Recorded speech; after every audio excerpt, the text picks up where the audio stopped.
Hi there! In today's video, I'm going to create an AI ASCII art generator. So basically, I will make an image to ASCII art converter and then I'll connect that to the DALL-E 3 API so that it will generate an image with DALL-E 3 and then convert that into ASCII art, basically making it look like DALL-E 3 is generating ASCII art. So let's do it. Let's start with the image to ASCII art conversion. And I have a couple of test images that I have created. So I have this awesome image, which is clearly DALL-E 3 generated because this M is kind of merged with this O. And I have just this cartoon dog with sunglasses. And then I just manually created this subscribe text image, which you should do, by the way. So let's try to convert these into ASCII art.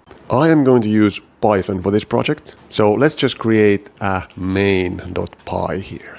And the way I plan on doing this is that I will have a list of ASCII characters. Let's call it ASCII chars. And we can just basically pick whichever characters we want. And we probably want to use something like dashes and dots and these kind of characters. But I want to make this work with any characters, so you can pick which characters you want to use. And then we should somehow convert the images into grayscale, which this one is already, it's black and white. And then we want to scale the images to a smaller size based on how many characters we want to have in our ASCII art.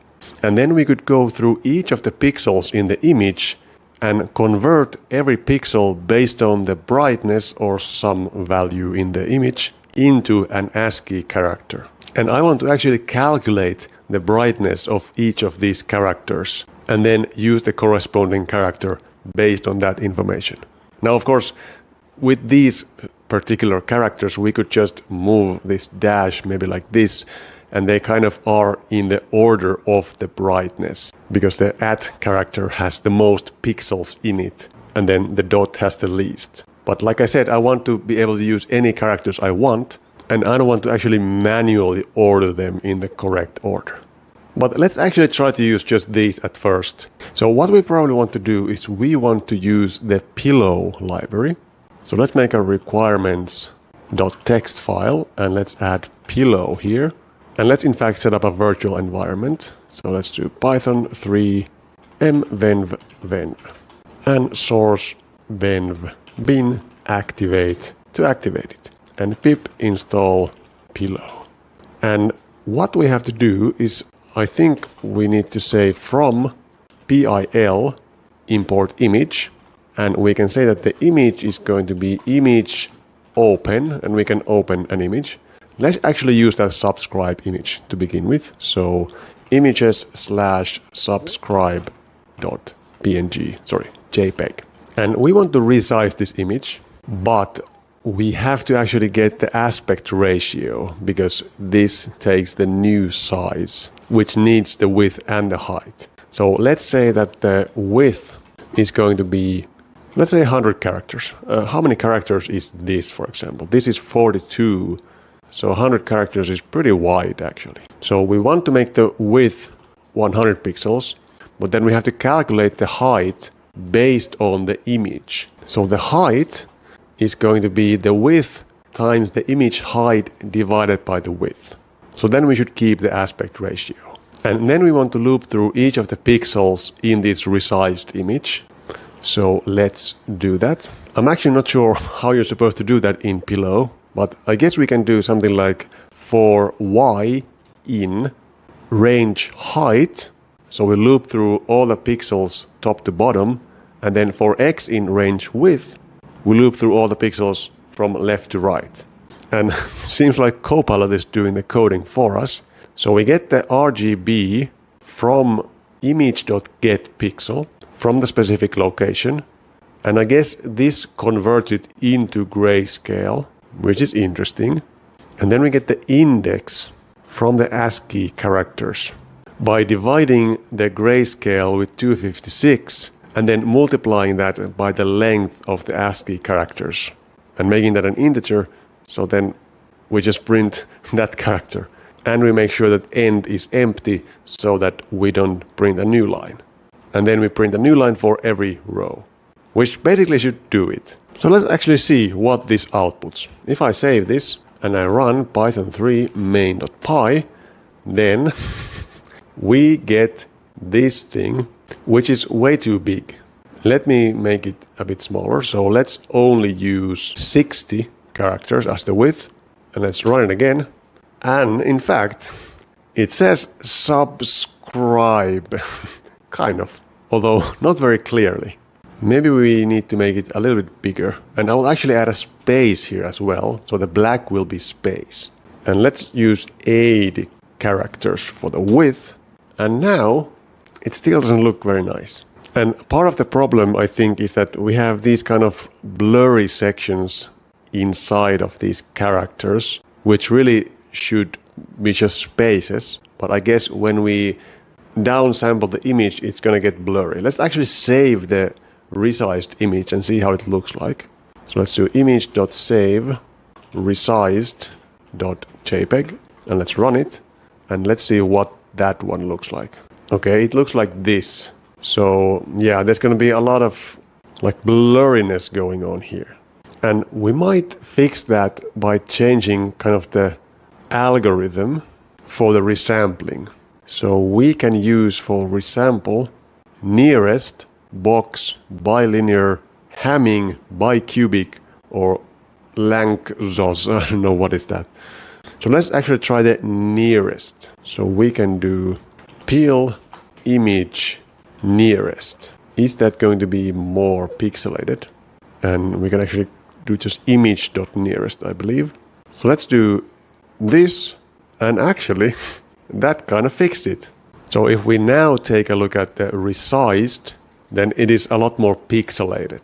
Now the characters in the terminal are kind of taller than pixels. They're not square. So maybe we want to actually change the height to something like times 0.8. And I believe we have to make this an integer. So let's see if that fixes it. Okay, it made it a little bit less tall. Although I guess still taller than the actual image. So let's do 0.7. Although at some point we might lose resolution. Okay, subscribe. I will actually take a little bit more. Let's do 0.6 and run this. Okay, that's too much. Now it just gets blurry because the image looks like this now. Okay, so let's just use 0.7, that is fine. And let's run it. Although we do lose a lot of the resolution if we do that. So let's give it at 0.8. That was fine. I'm kind of okay with this. Now I am zoomed in a lot, so the better way would be to kind of make the zoom smaller, and then we could use here like 160 pixels even, or characters. And if we now run it, then it will look like this, which is actually pretty nice. And we can even see the detail in the font when we do this. Okay, let's try the other images. So if I go back to 80 and I take from images the dog. Let's see the dog. How much detail are we going to see in the dog? If we run this, then it was actually not JPEG, it was WebP.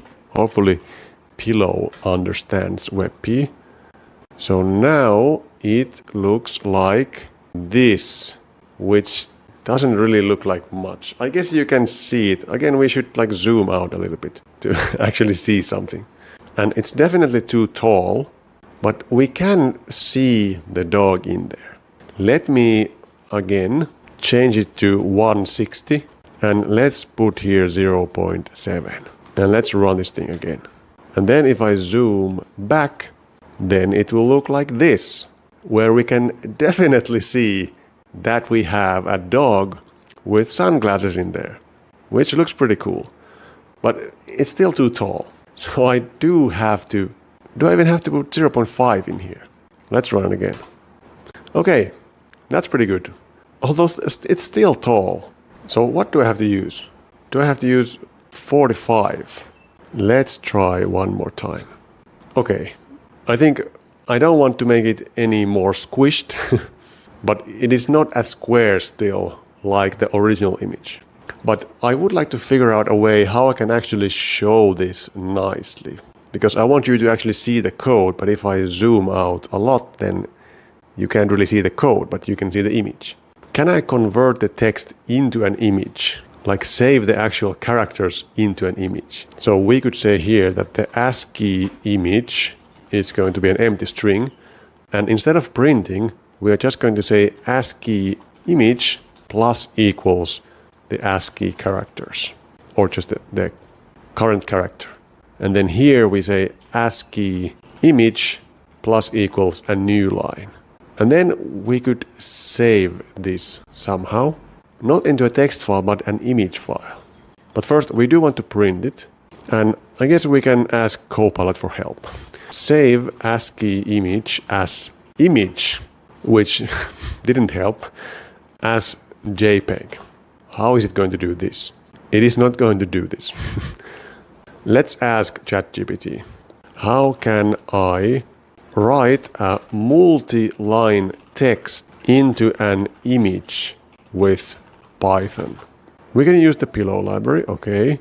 And we can open the image, initialize this image draw, and then take a font.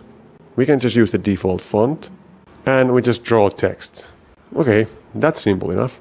So let's copy this function and let's slap it in here. And let's move this stuff into main. So if name equals main, then we're going to do all of this stuff. And what do we want to do here? We want to import image draw and image font. And we don't want to pass in an image path because we want to create a new image. So we can probably just remove this. And we can say that image is image.new. We make an RGB image 500 by 500 and a black background. And then we just draw on it. And I will just call this save ASCII image. And I get the text and the output path and the position. I don't really care about the position. I will just directly hard code it here. And font path is fine. Maybe we want to change the font. Font size is fine. And color, this should be the other way. So this should be black. This is white now. I want the black background and the color should be white by default. And I want to actually calculate the width of the image based on the text. So the first line is going to be text split by a new line and take the first element. So then the width is going to be the length of the first line times kind of font size, maybe. So this is the width. And the height should be the same thing, but we have to calculate how many lines. So let's say lines like this. Lines are those. And then the height is the length of the lines times the font size, which again might not be quite accurate, but we have to tweak it later. Let's say height like this. And here we create an image, create a blank image. Then we load the font if we want to, and then we draw the text, and then we save it to output path, which makes sense. So now we should be able to save the ASCII art as an image. So let's call save ASCII image with the ASCII image into ASCII image.jpg, and font size is 10 and color is, yeah, that's fine. I don't want to pass these in at all. Let's do that.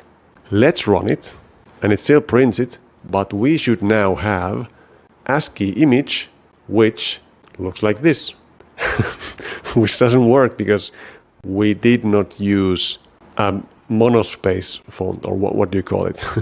So we have to pick some other font. Let's go to fonts.google.com and let's find a monospace font. And let's use Courier Prime. Get this font, download, and let me move this font into the project. Okay, I have a fonts folder, and here I have Courier Prime regular. So let's use that one. And I will not use load default here. I will just directly say true type and I will get it from fonts/courier prime regular.ttf. So if we don't pass in any font, then we use this one. Okay, let's try to run it again, and let's open it. And now we have an image of a dog. And now it's actually squashed, so it depends on the font. So let's do, I don't know, 0.5. And let's run this, and let's open it. Okay, it's still a bit squashed, so let's do 0.6. And now it will look like this, which looks pretty good. Maybe it's a little bit tall now, but I think it's fine. Okay, I will do a little bit of a change, so I will put 59. Okay, so now we can show the code with a large font, but then I can actually show you what it will look like in a higher resolution. So I won't print it anymore, I will just save the file. So if I now run this, it will not print out anything, but if I go to ASCII image, then here we can see the actual image, which is pretty cool. So let's try our subscribe again. Subscribe.jpg and run it, and let's take a look. It looks like this, which is pretty cool. And clearly the width is now too much. So we might want to say that the width is the length of the first line times font size times 0.65 maybe. And probably this has to be an integer. So let's try that. And now it looks like this, almost. So it's actually 0.6. Let's run it and let's open it. Okay, that's pretty good. So let's then try our awesome image. How will that look like? Let's change this to awesome.webp and let's run it. And let's take a look at ASCII image. Okay, and that looks pretty nice too. Now, I did want to use my custom characters, but this actually looks pretty good already. Now, if we would put here like some numbers and letters and maybe some special characters like this, then I wonder what it will look like. Because these are of course now not in order, so it will probably look horrible. Let's see. If we now open our ASCII image, then it kind of looks like the original, but it's kind of horrible. It's almost inverted looking. Now, if we put a space as the first one, then it will probably be at least a little bit better. Yeah, but not as good as the previous version. So I still want to implement that feature that we can use our own characters. But before I do that, I will actually integrate DALL-e 3 into this. So let's convert this thing into a function. So the input to this function are the characters and the width and the image file. Let's call it image path. And image path is going to be that. And then this can be a function, create ASCII art. And it gets the image path and ASCII characters. I guess we can have like defaults here. So we can have these as the defaults, ASCII characters. And width can be 160 by default. And that's it. So then we can have a function like this. And we can probably just return from this the ASCII image. So then we can move this outside of the main function. And in the main, we can just do ASCII image equals create ASCII art with the image path and the ASCII characters, which we don't have to even define here at the moment. We can just do this because the other ones are optional. Great. And we can even take this from sysargv1. So then we can pass it in here. And I guess we can actually do output path as well. So then we can save this into output path. And we don't need this comment here. We're just going to do that. And we have to import sys. So let's import sys. And let's add some error handling here. So if the length of sysargv is less than 3, then we are going to say that the usage is main.py image path output path. And I guess this can be input image, I guess, and output image. output image. And can we even do something like this? Because you might want to save this into a text file. So let's just call it output file. And let's take the extension, which is going to be just output file split dot -1, which I guess makes sense, but I really just want to take -3 until the end. And I just want to say, if extension is not text, then we are going to save it as an image. But otherwise, we are going to save it just as the text. And I might even want to have an L if output file equals a dash, then we're just going to print the thing. And we might as well do or if it's std out, then we're going to print it. Is that overly complicated? Maybe. But at least you can do whatever you want. And does this give you an out of bounds error? If we just run main.py, it says usage main.py input image. So if we do images / awesome.webp, if we do this, it says we still need the output file.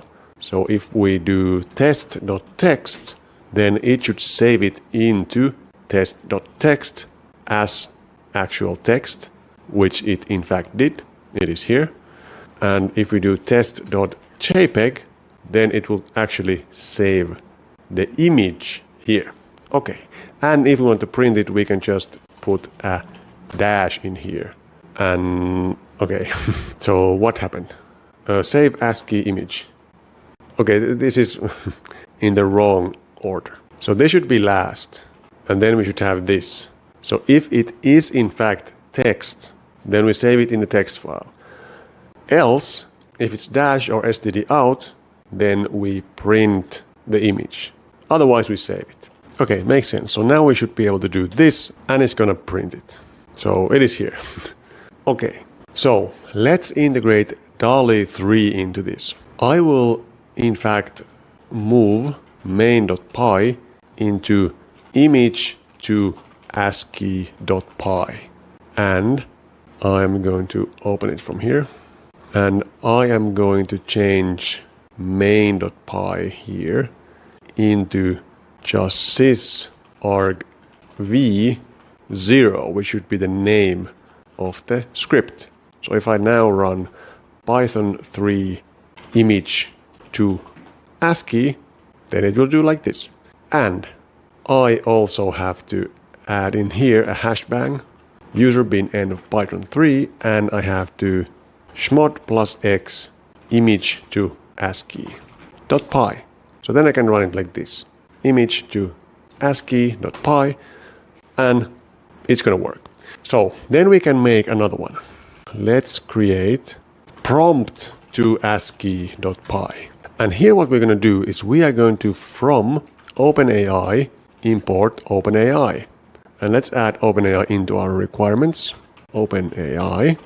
And we have to say that the client is OpenAI. And let's pass in the API key.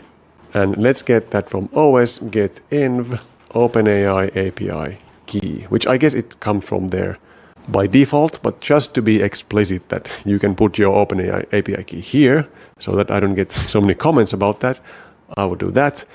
And I will also import python.env so that we can load the API key from an env file. So from .env import load.env, and then we're going to load .env. And let's define a function for creating an image. And it takes the prompt and it will say response equals client images generate. And here we want to pass in the prompt and the model. And we probably want to pass in the size, which I'm not sure what is the best size to use here. Technically 256 should be enough. I'm not sure if the size changes what it actually produces. Like, is the output better for a larger image than a smaller image? Of course, the size is different, but does it actually affect the intelligence of the model? Not sure. So the model is going to be DALL-E 3, I think. Let's actually check. So in the API reference, we have the images section, and we create an image by saying DALL-e 3. So there's actually a dash here, and we give it the prompt and the size. So let's say that the prompt is the prompt, and size, let's do 512 by 512. And let's set the format, is it response format, and this should be B64 JSON. And then what we can do is, let's take a look how this thing worked. Normally it's a URL, but I want to get the JSON. Let me see. If the response format is B64, then why don't they show us how it actually works? What is the response from B64 JSON? The response from this is going to be data, and that's an array with the images. So I guess the image is going to be response data 0. And then there's something in there. Let's just print the image and see what happens. So if we add here, if name equals main, then let's just create image, a painting of a blue cat. Okay, let's do that. Let's say Python 3 prompt to ASCII. Okay, we have to pip install OpenAI. And let's try again. No module.env, so let's actually do pip install our requirements. Requirements. And then let's run it again. We can't use this size for this model. So let's then use 1024 times 1024. I think that is allowed. And here is our response, which is too long for me to see the damn thing. Let's pipe it to less. Let's see again. Okay, so we have an image here, and it has B64 JSON, which is the base64 encoded image. So then what we can do is we can actually take the B64 JSON from here, and we can do base64.b64 decode, and we can do that, and we have to import that. Import base64, and I don't remember if we had to do some like encoding here. Maybe that's fine. So let's actually return an image from this, so a pillow image. So we can from PIL import image, and what we can do is here we have the data, like the raw image data. So can we do image dot from bytes? And does this really need the size and everything? I mean, I guess it doesn't matter because we know the size. Okay, and we can just return this thing. I think that's what we want to do because we are just going to use the pillow images. So then I can take the image, which is that, a painting of a blue cat. And then from image to ASCII, we can import create ASCII art and save ASCII image. So let's do that. From image to ASCII, import, save ASCII image, and create ASCII art. So the ASCII art is actually, so we do use the path here. But do I want to save the thing on the disk? Maybe I want to, so let's save it. Fine. Let's pass in here output image, and let's not return an image from here. Fine. We don't need to import this. And let's do with open output image in binary write mode as F, and we are going to write the image in there.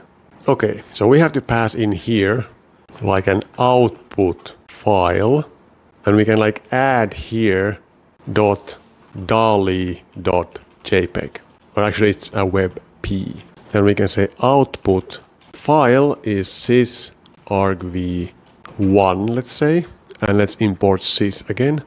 Import sys, and that means we give this the output file, and we save this output file .DALL-e.webp as kind of the original from DALL-e, and then we actually don't set this to image, we just say that that is the input to this thing, and that returns the ASCII art, and then we can save this ASCII art into output file. Let's just do that. And not text, just the regular image. So now, if we run this thing, Python 3 prompt to ASCII.py, and we give it, I don't know, test.jpg, and we run it, then it should create a test.jpg with the actual ASCII art, and it should create a test.jpg.DALL-e.webp with the original image. So let's see, if we go here and we go to test.jpg.DALL-e.webp, we have this thing, okay? And if we go to test.jpg, we have this, which is in fact a cat. And it looks pretty nice. Okay, but we don't want to hard code the prompt. We want to actually get the prompt. And let's say that the prompt is going to be sysargv2. And again, we can say if we have less than 3 elements in sysargv, then we say usage is output file and the prompt. And let's move this thing into its own variable, DALL-e file. And let's say DALL-e file is that. And here we can print image saved to that. Let's do DALL-e image saved to that file. And then we create the ASCII art. And then we save that. And then we can print ASCII art saved to output file. And I guess I want to do the same thing as I did here with the extension thing. So can we extract this into a function? We get the output file and the ASCII image.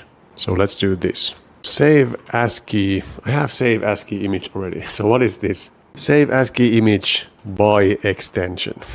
Let's just do this. ASCII image and output file. And then let's define that here. Save ASCII by extension, and we can do this. And then we can do the same thing in here.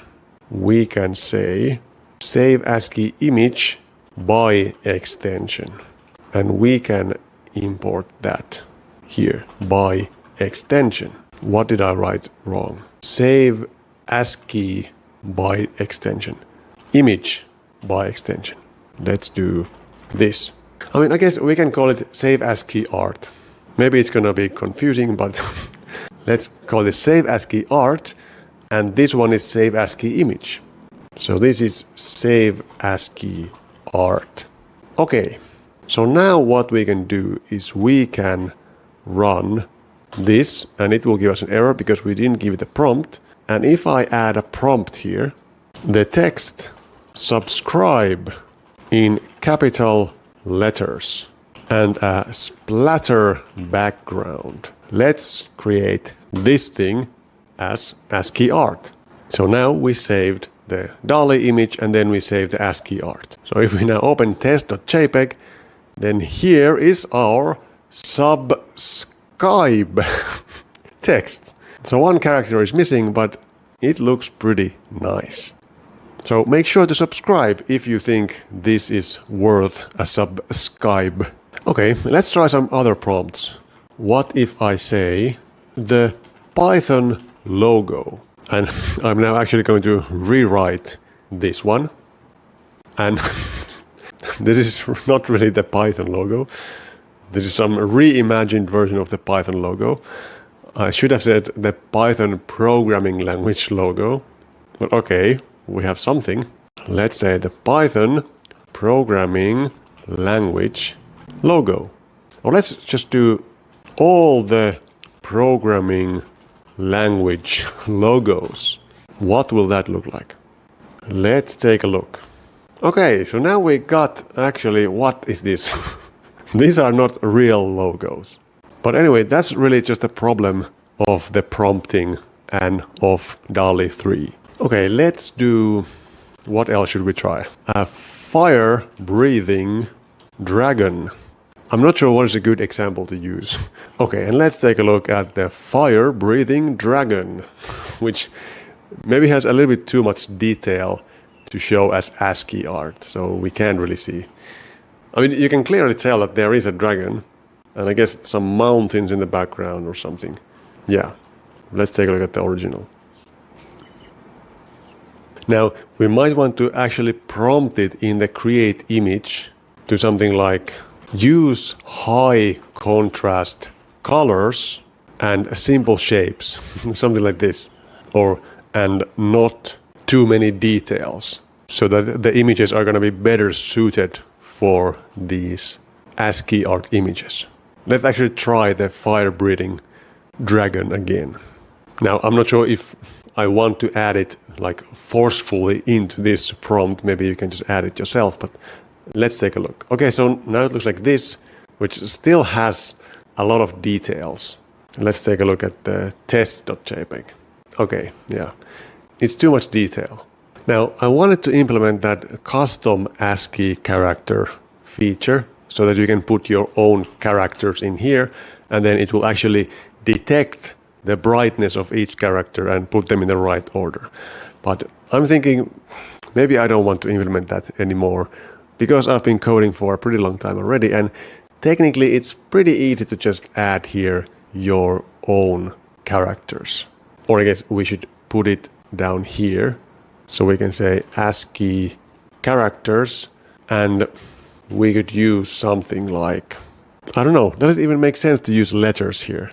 If we were to use like, let's still use a space here, and then I don't know what we could use, like unconventional coding. So how would I then sort these by the brightness? They're kind of similar brightness anyway, so this probably doesn't make any sense. Let me know in the comments if it makes sense. Maybe it does not. So if you want to use your custom characters, you can still put them here, but you just have to order them in the right way. So we could use like a backtick here, and we could use, I mean, for example, these. I'm not sure where Copilot got these from, but that's one thing we could use. And let's add like a slash here as well. And let's try this out. So if we run image to ASCII, and let's take from images, let's take the awesome.webp, and let's do awesome.jpg, and let's see what that looks like. It looks like this. And are we now actually using those? Yeah, we have these F's and G's and ats and everything.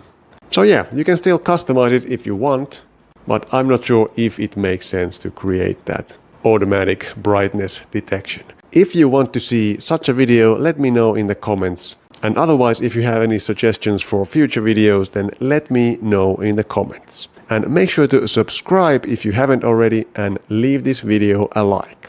Thanks for watching, and I will see you in the next one.